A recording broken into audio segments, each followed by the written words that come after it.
청주시가 추진한 시외버스 터미널 매각이 응찰자가 단 한 곳도 없어 무산됐습니다. 졸속 매각 논란 속에 시장의 반응은 싸늘했습니다.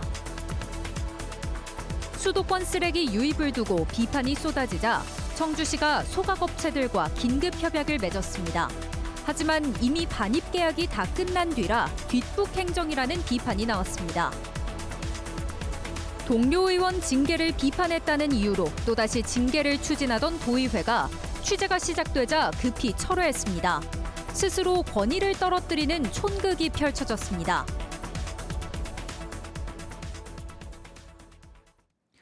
여러분 안녕하십니까? 계속해서 뉴스투데이 충북입니다. 청주시가 시외버스 터미널을 매각해 현대화하겠다는 계획이 무산됐습니다. 졸속 매각 논란 속에 입찰에 참여한 업체가 단 한 곳도 나오지 않은 건데요. 청주시는 곧바로 재입찰 검토에 들어갔지만 선거를 코앞에 두고 시장의 반응은 차갑습니다. 김영일 기자입니다. 청주시의 버스터미널을 매각해 낡은 시설을 현대화하겠다던 청주시의 계획이 좌절됐습니다. 청주시가 지난 2일부터 사흘 동안 시외버스터미널 부주화 건물에 대한 매각 입찰을 진행했지만 응찰자가 단 한 곳도 나오지 않은 겁니다. 매각 초기 단계부터 적극적으로 입찰 참여 의사를 보였던 업체 3곳도 최근 입찰 포기 의사를 전달한 것으로 전해졌습니다. 개찰을 했는데요. 응찰자가 없었습니다. 매각을 통해서 노후화된 시외버스 터미널을 현대화하려고 했었는데 그 입찰이 성사되지 못해서 좀 안타깝게 생각을 하고요. 청주시는 매각 무산 이유로 높은 감정평가 금액과 까다로운 계약 조건, 터미널 복합 개발에 대한 정치적 논쟁 장기화 등을 꼽았습니다. 특히 6월 지방선거를 앞두고 시장 출마 예정자들이 잇따라 터미널 매각에 반대 입장을 내놓은 것이 큰 부담으로 작용했다는 분석입니다. 청주시가 곧바로 터미널 매각 재입찰에 대한 검토에 들어갔지만 쉽지 않아 보이는 이유입니다. 최근에 이제 복합 개발 둘러싸고 여러 가지 얘기들이 많이 있어서 아마도 투자자들이 부담을 느끼지 않았을까. 그동안 터미널 매각에 반대해왔던 시민사회단체는 터미널 매각 유찰은 청주시의 불통행정에 대한 엄중한 경고라고 환영했습니다. 이제라도 터미널 매각 추진을 중단하고 시민 공론화에 나서라고 요구했습니다. 이 공간을 공공의 자산으로 어떻게 살려나갈 것인가, 시민과 전문가 그리고 청주시가 함께 공론화위원회라든가 이런 것들을 좀 조성을 해서 이번 유찰과 관련해 더불어민주당 청주시장 출마 예정자들도 잇따라 입장문을 내고 청주시는 이제라도 시민 공론화 과정 없이 일방적으로 추진하는 터미널 졸속 매각을 중단하라고 압박했습니다. MBC 뉴스 김영일입니다. 이범석 청주시장의 핵심 공약인 꿀잼 도시 사업과 관련해 시청이 압수수색을 당하자 시민단체가 사업 전면 재검토를 촉구했습니다.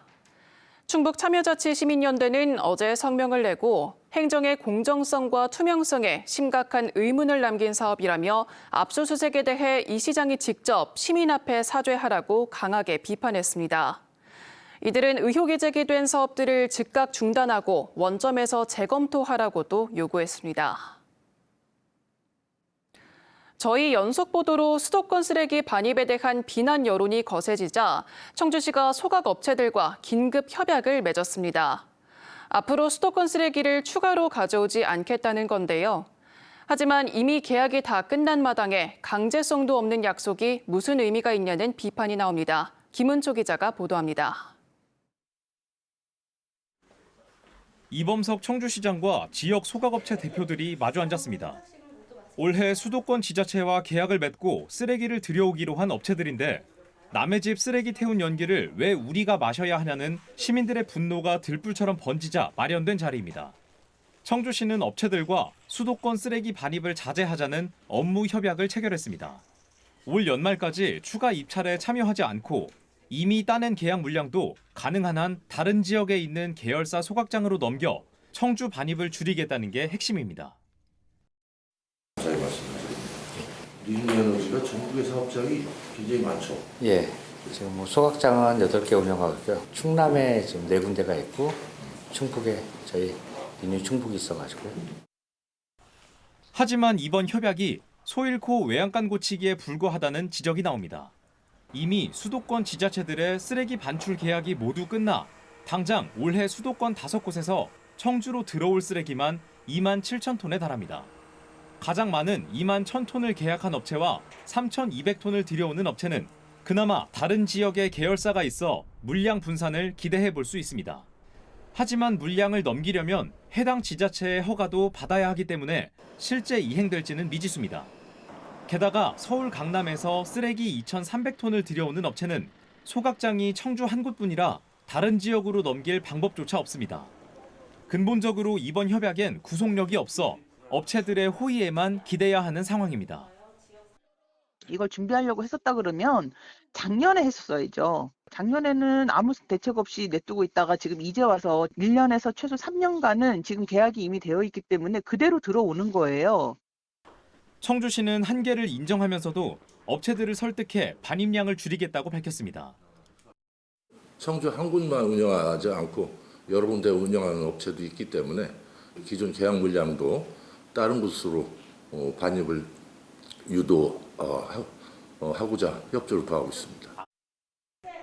계약이 다 끝난 뒤에야 나온 반입 자재 협약. 이미 시작된 수도권 쓰레기의 습격을 막아내기엔 역부족이란 우려가 커지고 있습니다. MBC 뉴스 김은초입니다. 음성군 생활용품 공장 화재 현장에서 어제 2차 합동 감식이 진행됐습니다. 경찰과 소방 등 조사 당국은 발화 지점으로 추정되는 A동 1층 폐기물 처리장과 전기 설비 등을 집중적으로 살폈으나 설비가 대부분 불에 타 정확한 원인을 찾는 데는 상당한 시간이 걸릴 것으로 보입니다. 이런 가운데 그제 오후에는 실종자들이 근무하던 폐기물 처리장 인근에서 뼈 조각으로 추정되는 물체가 발견돼 경찰이 국립과학수사연구원에 정밀 감식을 의뢰했습니다.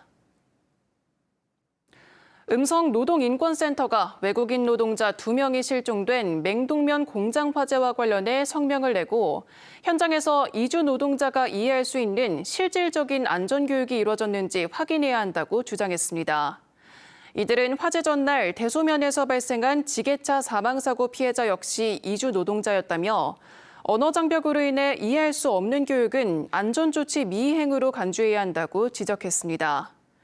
이어 형식적인 교육이 잇단 참사를 부르고 있다며 고용노동부에 철저한 조사와 관련자 처벌을 촉구했습니다. 동료 의원 징계 문제를 두고 충북도의회가 진흙탕 싸움에 빠졌습니다. 민주당 의원에게 중징계를 내린 국민의힘이 이번엔 그 결정을 SNS에서 비판한 또 다른 의원까지 징계하겠다고 나섰는데요. 취재가 시작되자 급히 철회했는데 다수당의 힘만 믿고 감정적으로 권한을 휘두른다는 비판이 나옵니다. 조미애 기자입니다.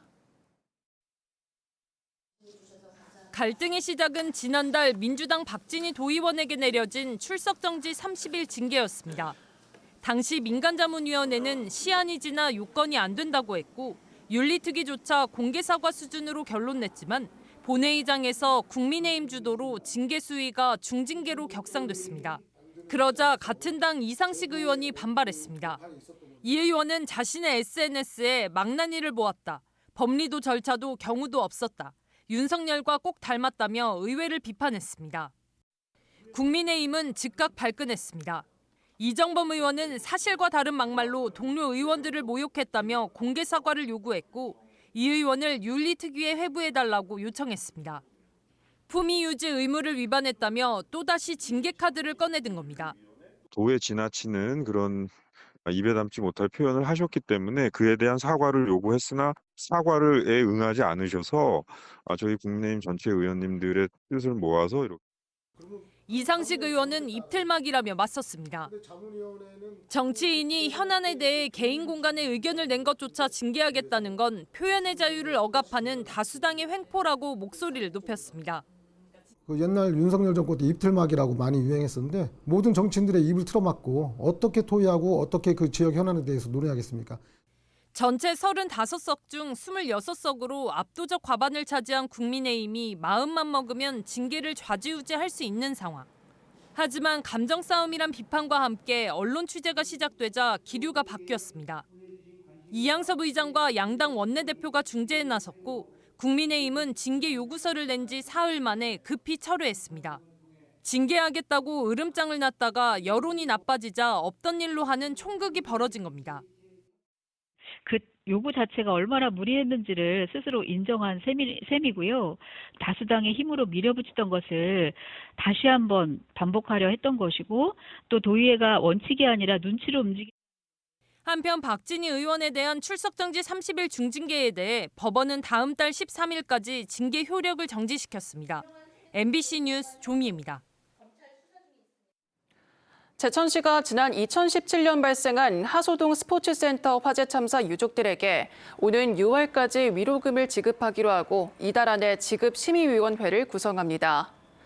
당초 제천시와 재원을 분담하기로 했던 충청북도는 도의회의 반대로 직접 지원할 법적 근거가 무산되자 제천시의 현안 사업비를 지원해주는 우회적인 방식으로 예산을 보태기로 했습니다. 이에 따라 제천시는 오늘 자체 지원 조례를 공포하고 오랜 시간 고통받은 유족들의 아픔을 치유하는 데 속도를 낼 방침입니다. 오는 6월 치러지는 충북교육감 선거 출마 예정자 가운데 처음으로 김성근 전 충청북도 부교육감이 예비 후보로 등록했습니다. 김성근 전 부교육감은 어제 충북 선관위를 찾아 예비 후보로 등록하고 등록 이후 첫 일정으로 단재 신채호 사당을 참배했습니다. 지난달 충북교육감 출마를 선언한 김진균 청주시 체육회장은 조만간 예비 후보로 등록할 것으로 알려졌고 조동욱 전 충북도립대 교수도 오는 11일 출마 선언 기자회견을 계획하고 있습니다. 6월 지방선거를 앞두고 어제도 출마 선언이 잇따랐습니다. 이민표 국민의힘 충북도당 부위원장은 모두가 공감하고 군민이 소통하는 행복특별시 증평을 만들겠다며 증평군수 선거 출마를 선언했습니다. IT 기업인 출신의 김근태 농업법인 대표는 판교에 벤처의 보금자리를 만들었던 추진력으로 청주를 설계하겠다면서 민주당 청주시장 후보 출마를 선언했습니다. 한편 손인석 전 정무특보는 청주시청 기자실을 찾아 설 명절 이후 국민의힘 청주시장 후보 출마를 선언하겠다고 밝혔습니다. 소나무 에이즈로 불리는 제선충병이 전국의 산림을 붉게 물들이고 있습니다. 특히 인근의 강원 지역 피해가 심각한데요. 4년 새 피해 면적이 2배 넘게 늘자 역대 최대 예산을 쏟아부으며 방어선 구축에 나섰습니다. 이송미 기자가 취재했습니다. 춘천의 한 야산. 숲 곳곳에 구멍이 난 듯 비어 있습니다. 지난해 소나무 제선충병에 걸려 벌채된 나무들입니다. 인근의 다른 산도 상황은 크게 다르지 않습니다. 제 뒤에 있는 푸른 숲 사이로 붉게 물든 소나무들이 뚜렷하게 보입니다. 지난해 강원도에서 제선충병에 감염된 나무는 18,000여 그루, 4년 만에 2배 넘게 늘었습니다. 특히 2022년까지만 해도 제선충병은 춘천과 홍천, 횡성 등 영서 지역을 중심으로 퍼졌지만 2023년을 기점으로 강원도 전역으로 확산되고 있습니다. 특히 영서 지역은 소나무보다 잠복기가 긴 잣나무 감염이 많아 확산 속도가 더 빠릅니다. 홍천과 연접하여 있는 남면, 남산면, 가평 연접지인 서면 이런 쪽이 지금 피해가 조금 많이 발생을 하고 있고요. 제선충병은 선충에 감염된 수염 하늘소가 나무를 갉아먹으면서 옮기는데 치료제가 없어 감염되면 대부분 말라 죽습니다. 산림이 소나무 제선충병에 집단 감염되면 다른 병해충을 만드는 등 산림 생태계가 무너지고 산불이 났을 때는 불쏘시개 역할을 합니다. 제선충 피해지는 나무가 죽어있는 상태로 오랫동안 방치가 되면 숲이 황폐화가 되거든요. 숲이 다시 형성되기 시간이 오래 걸릴 수가 있는데 강원도는 올해 제선충병 방제 예산으로 사상 최대 규모인 예산 165억 원을 편성했습니다. 춘천과 원주 등 제선충병 피해가 큰 지역은 소나무를 활엽수로 바꾸는 수종 전환까지 하고 있습니다. 예방 주사를 놔가지고 아예 이제 발생을 차단하는 거 아예 그걸 목표로 두고 하고 있고요. 동해안 쪽으로 나가는 그 선두에 이 선을 그어가지고 그 지역 중심으로 우선 지금 말씀드린 그런 방제. 하지만 잠복기가 길게는 수년씩 지속되는 특성상 당분간 추가 확산의 가능성도 배제할 수는 없습니다. MBC 뉴스 이송미입니다. 지역 MBC 편성 책임자 협의회가 정부의 장애인 방송 제작 지원 예산 대폭 삭감 조치에 대해 사실상 장애인 방송을 포기하라는 선언이라며 강력히 반발하고 나섰습니다. 협의회는 어제 성명을 내고 최근 방송미디어통신위원회와 시청자미디어재단이 전년 대비 30% 수준으로 예산을 작성해 신청하라고 통보한 것은 큰 충격이라고 밝혔습니다. 이들은 재정 여건이 열악한 지역 방송사에게 정부 지원금은 수어 방송과 화면 해설 등을 유지하기 위한 생명줄과 같다며 정부는 삭감된 예산을 즉각 복원하라고 촉구했습니다.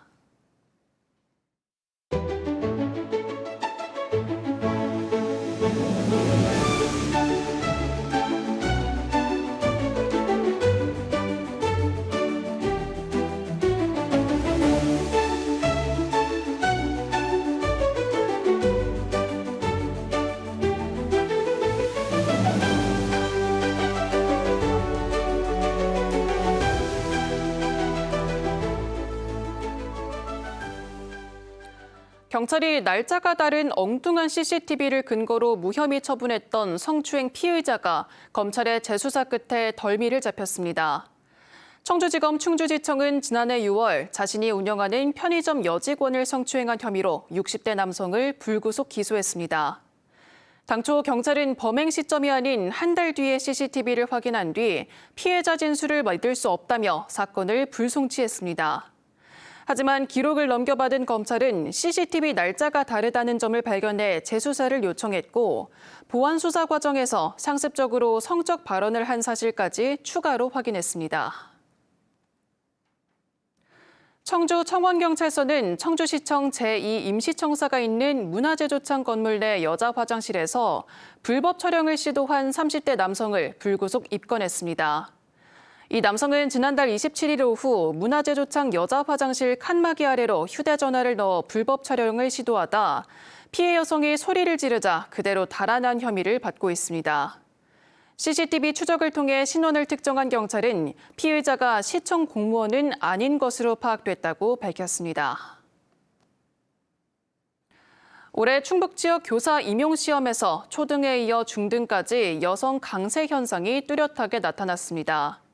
충북교육청이 어제 발표한 2026학년도 공립중등교사 임용시험 합격자 261명 가운데 여성이 63.2%로 전년도에 비해 3.5%포인트 증가했습니다. 지난달 발표된 초등학교, 유치원, 초등 특수교사 합격자의 여성 비율도 81.4%로 5년 만에 다시 80%를 넘어섰습니다. 지금까지 뉴스투데이 충북이었습니다. 고맙습니다.